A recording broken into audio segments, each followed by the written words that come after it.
People often ask me, what sword would PewDiePie use? So what sword would PewDiePie use? Well, there are a few things obviously that we know about PewDiePie. He is a YouTuber. He spends a lot of time in front of a computer screen. He, as far as we know, doesn't practice any martial arts or swordsmanship or armed combat. As far as we can gather, he doesn't have any military experience. He doesn't, work the doors of nightclubs, and he doesn't do, bare knuckle fighting, underground prize fighting, this kind of stuff. So as far as we know, he has no background in combat arts or martial arts. As far as we know, there might be some kind of secret, shadowy, hidden part of his life that we don't know about. But assuming that he doesn't have any of these sort of skills and any of this sort of experience to draw upon, what sort of sword might he be using? Well, first of all, why might he be using a sword? Well, let's assume that some other rival YouTuber challenged him to a duel, or even, said something about Marcia or something like this, and he took it upon himself. He said, I'm going to fight you with a sword, and I'm going to do it tomorrow. What sword would he pick? Well, first of all, let's assume that this is an unarmoured scenario, and that things like shields and guns and anything else are not, missile weapons are not allowed. Okay, so it's a fight against another person, let's say another YouTuber, and their only weapons that they can choose from are types of sword. What type of sword would PewDiePie use? Well, this is also in a way asking the fundamental and deep question of what sword would a typical untrained modern male choose, or could be female as well. What type of sword would best suit them and give them the best strengths and advantages and the minimum number of disadvantages? Now, something I try and make clear on my channel is that nothing comes purely with advantages. Everything also comes with some disadvantages. And it's also about context. We've set the context here. So the context is the people are relatively untrained and they're going to fight unarmoured. Okay, now those are two very important parts of the context. A trained person, certain types of sword favour or tie in with advanced systems of use to some extent, and other types of sword may debatably be more useful to an average person who doesn't really know what they're doing with a sword. So let's start up with, I would say, the most famous sword associated with duelling, that being the rapier. Okay, so what is a rapier? First of all, a rapier is nothing like a fencing foil, as lots of people seem to, in the world, people who don't know about swords, lots of people think that rapier is like a fencing foil or even like a fencing epee. It is not. A rapier is a large and long sword. First of all, it has what we call a complex hilt. This is a swept hilt rapier of a mid-17th century English design, and it has a fingering, so the index finger goes over the over the guard and through the fingering, as it were, so the finger's protected, and that gives you a lot of point control, okay, and leverage. And so, as well as good hand protection, the other two things which really characterise many types of rapiers are the fact that you often have quite a bit of counterweight at the back end of the sword to bring the point of balance back towards the hand, making the point more nimble, making it worse at cutting but better at point play, and a really long blade. Okay, so the real most characterising part of rapiers is they have really long blades, pretty much longer than any other one-handed swords. So clearly the big advantage of a rapier is reach, but specifically reach with the thrust. Now, thrusts are very good at killing people. Debatably, cuts are more useful for incapacitating people. So if you cut someone in the hand or forearm, for example, it's perhaps more likely to disable them than thrusting them through the hand. But not always. But thrusting them in the body is more likely to kill them than cutting them in the body. Okay. Same thing obviously in the throat and the head. Obviously, if you have a cutting sword and you remove the head or remove a large part of the body, the person is going to die pretty soon afterwards through blood loss or shock or whatever. But generally speaking, thrusts in the body are very often, we won't say necessarily always fatal, but are very often fatal. Cuts in the body very often not. But cuts, of course, can open arteries and cause blood loss and other things. Cuts do percussive damage as well, where thrusts tend not to. They tend to slide into targets fairly easily. So much so that one of the problems with thrusting weapons, as my regular viewers will know, of course, is that a part of a person can run all the way up the blade, and you can end up very close to them with the rest of your blade sticking out the back of them. So one of the problems with thrusts is, whilst they kill easily, they don't stop necessarily easily. They don't have a pushing percussive force.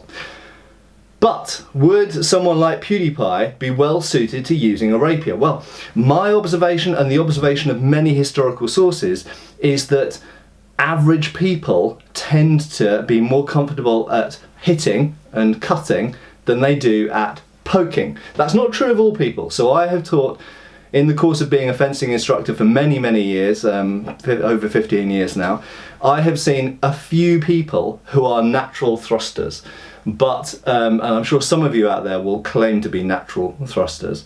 I am a big fan of penetration, but I do generally accept in myself that I more naturally want to hit, and under pressure I will naturally hit rather than to thrust, and that's more normal. Most people, if they're stressed and scared, will normally try and hit rather than poke. Okay, so you could say an untrained person is more likely to have problems using a rapier effectively if they haven't been trained to do so. Okay, so whilst the rapier has a lot of advantages in reach, it requires some degree of training, I think, or at least knowledge for the person using it to realise that their advantage is reach, and it must be used to thrust with, and thrust in certain ways that means you don't get hit either immediately after or at the same time by the person who's trying to fight you.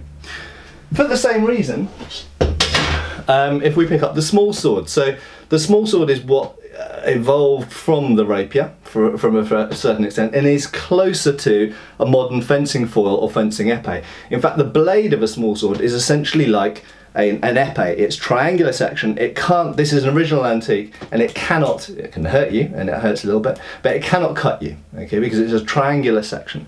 But what it can absolutely do is run you through the body really, really easily. It's a very stiff blade comparative to its weight. It's very light, very quick. We've still got the finger rings in there, you'll notice.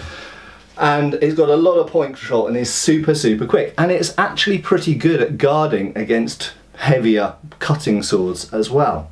So this actually has some benefits over the rapier in terms of speed, and in terms of someone who's maybe not used to handling swords, they will find this more wieldy, because if PewDiePie picks up the small sword, PewDiePie will find that he can move this around really, really quickly, and he's probably going to find it easier to poke the other person with this than a rapier would be, because the rapier's got a longer, heavier and more unwieldy blade on it.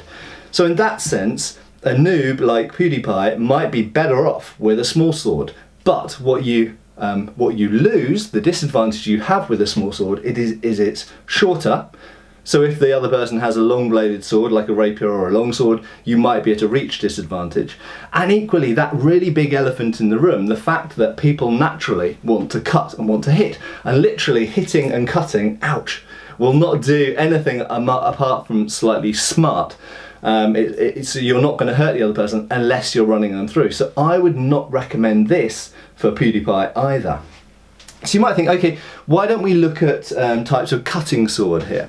So let's look at cutting swords. So let's look at a one-handed cutting sword, the saber, the curved, in this case, probably cavalry saber, although infantry sabers are much the same design. They tend to just be a little bit lighter, a little bit shorter. So a cavalry saber, would that be good for PewDiePie? I would say in a way, yes. In that, bearing in mind, PewDiePie is naturally, when he's scared and going, I'm PewDiePie, and trying to fight the other person, he's probably going to be hitting. And if he is doing this frantically, get away from me, then this actually is a weapon that will dish out damage, will actually be effective in a noob's hand, because it's a bit like a sharpened club. Now that's a gross oversimplification, but ultimately if someone's going to panic and thrash, at least they're going to be doing damage with this. Unlike with the small sword, probably unlike with the rapier. They're not going to do, they will do some damage with the rapier. Rapiers can cut, but they don't cut very effectively. This will certainly cut a lot more effectively than a rapier. So in that sense, yeah, not bad at all for a noob. But there is, again, a couple of disadvantages with this. This is a highly effective and powerful cutting tool. But to achieve that, it's got quite a lot of mass at the tip. The point of balance is quite far out.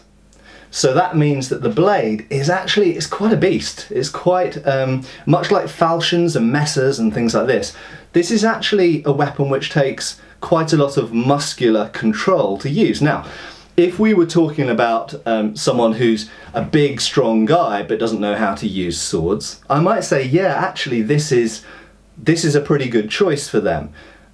However, in PewDiePie's case, you know, he's not in bad shape, but he's not muscle bound, okay? He's no Arnie, he's no Sylvester. So I think in this case, and bearing in mind I handle swords on a many days a week basis, this, even for me to move quickly, is quite a handful, okay? And I think PewDiePie is really going to struggle with it. I think he's going to struggle to control this sword, and I think he's going to get tired really quickly. There's another issue with it. In order to make it a more effective cutting weapon, they've reduced the weight at the back end of the weapon by only having a very simple handguard. This means that PewDiePie's hands are really vulnerable. And you might think about in sword fighting, oh, it's all about chopping the head or chopping the body or whatever. But if you get chopped in the hand, just fingers, if you just lose 1 or 2 fingers, you can't hold your weapon anymore. That's you out of the fight. So, hand protection, whilst it does have a knuckle bow, which is better than, say, a medieval sword, a medieval cross-hilted sword, it doesn't have an awful lot. So let's look at a similar weapon, similar related weapon, but this time it's got more hand protection. So what we've done here is we've got a weapon, this is a backsword, an English 16th century backsword, and of the type found on the Mary Rose, Henry VIII's flagship. And this sword, the point of balance is closer to the hand. We've got less mass at the tip, which means it cuts less powerfully, but it can still cut better than most rapiers can. And it's got hand protection, so it's got almost, you know, better hand protection really than a lot of rapiers have. And it can cut and it can thrust. It's quite quick, it's quite nimble. And if someone doesn't really know what they're doing and they're just defending themselves like this frantically, they're not going to get their hand chopped off because you've got a nice big metal guard to protect yourself with. Okay, so that's quite a good compromise, isn't it? We've got hand protection, it can cut okay, it can thrust okay, it's a fairly decent length, the point of balance is fairly close to the hand, it's relatively light. It's not that light, there are lighter swords, but it's relatively light. So I think this is a fairly good compromise. But you might be thinking, why are you just looking at one-handed swords? What about a katana? Surely everybody out there will be going, surely the person who uses a katana is going to win every fight, aren't they? Because I can cut through tanks, I can split the earth in half, I can chop lightsabers in half, I can chop anything in half with a katana, can't I? No, you can't. Katanas were good swords, okay? Don't get me wrong. Japanese steel it's a very lengthy process to make katanas traditionally, but they do have very hard edges, very sharp edges, and the way that they're formed, the shape of the blade, produces a really good cutting weapon. They are excellent cutters, don't get me wrong. Okay, so they are good at cutting. But what do they not have? They don't really have length, okay? They're not particularly long. If we just pick up the Cavalry Saber, you'll notice that the blade of a one-handed Cavalry Saber, and this is quite a short one, is the same length as a two-handed katana. There are lots of sabers which are longer, like the ones behind me on the wall here. There are lots of sabers which have longer blades than a katana. Katanas in general do not have particularly long blades. You might say, well, you could use a longer katana, you could use, no dashi or something more like a two-handed sword. Yeah, that's absolutely true, and they're great cutters. But there are some other disadvantages to the katana as well. Number one, not all of them, but a lot of them tend to be quite tip heavy. Okay, so one of the reasons they cut so well is because they're actually very thick blades.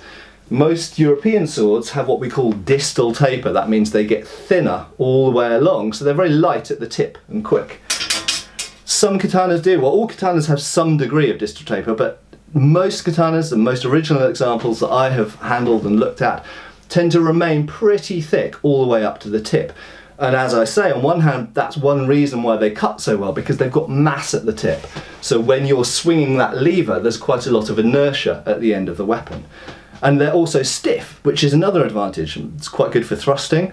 And stiffness also means it's more forgiving in the cut. So if you do a really crap cut and it's not got very good edge alignment, with a stiff blade, it tends to drag its way through the target anyway. So they're quite forgiving swords, and they're actually good for noobs to go and cut tatami mats and cut bamboo and cut things like this with. They're actually very effective at that because they're easy to cut with, generally speaking. But another big disadvantage of the katana is the lack of hand protection. Okay, so we think, okay, well, if we want to stick with two-handed but we want more hand protection, maybe PewDiePie wants to consider the longsword, the European longsword. So this is, some people might think this is like a European equivalent of a katana. It's not really. They're more, at least the 15th century and 16th century types tend to be more catered towards thrusting. So you'll notice it's got quite a narrow tip. This is intended really for thrusting through types of armour, or what you wear underneath armour, so padding and mail and things like this. That you can't really thrust through steel plate with this, but you can stab through gaps with it, and you can stab through the things that you wear underneath armour. It's also quite a stiff blade. They are pretty good cutters.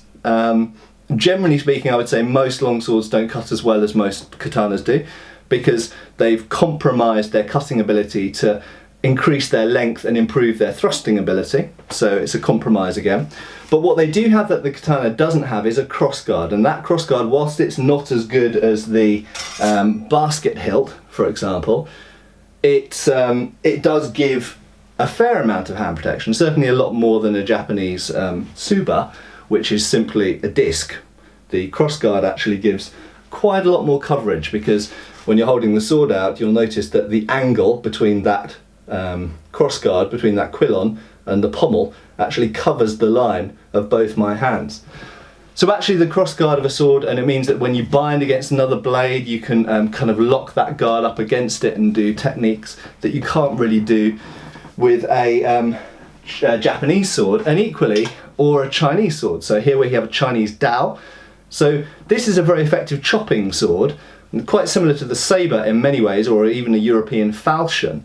But it's quite blade heavy. I think PewDiePie is really going to struggle with the Chinese dao. It's got fairly good hand protection, but as I say, it's just a big disc.